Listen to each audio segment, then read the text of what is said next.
اعوذ باللہ من الشیطان الرجیم، بسم اللہ الرحمن الرحیم۔ امام علی علیہ السلام ارشاد فرماتے ہیں، مظلوم کا ساتھ دو اور ظلم کے مقابلے میں کھڑے رہو۔ عزیزان محترم، جیسا کہ آپ جانتے ہیں کہ دنیا کے حالات کس طرح کے ہیں،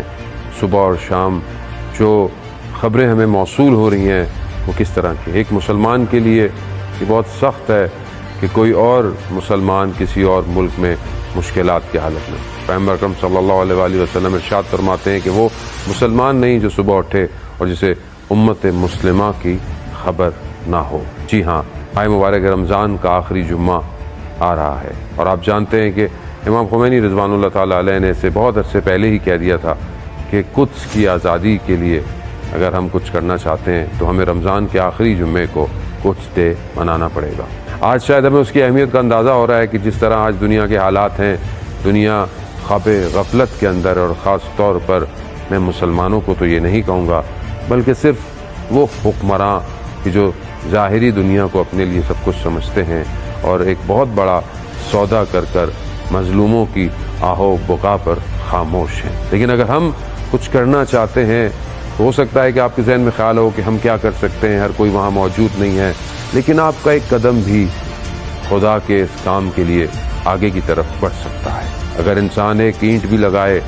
تو وہ راستہ بننے میں بہت مدد کرتی ہے، ایک قطرہ قطرہ دریا بنتا ہے۔ اور اگر اسی قطرے کی طرح ہم اس فرائیڈے کو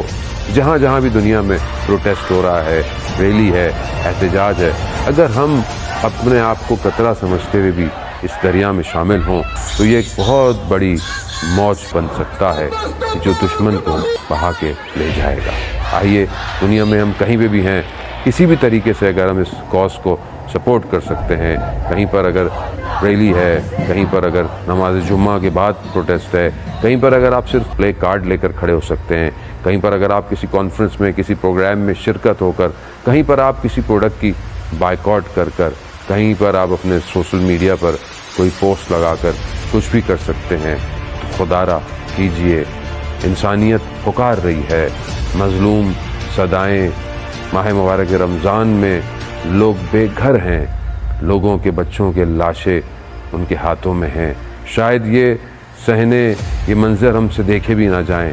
لیکن ایک نہ ایک دن ہمیں ان کا جواب دینا پڑے گا۔ آئیے، قدس ڈے کے لیے اپنے آپ کو تیار کریں، اپنے بچوں کو، اپنی فیملی کو، کیونکہ یہ نہ ہو کہ کل اگر ہم اس ظلم کے مقابلے میں خاموش رہے تو کہیں ہم بھی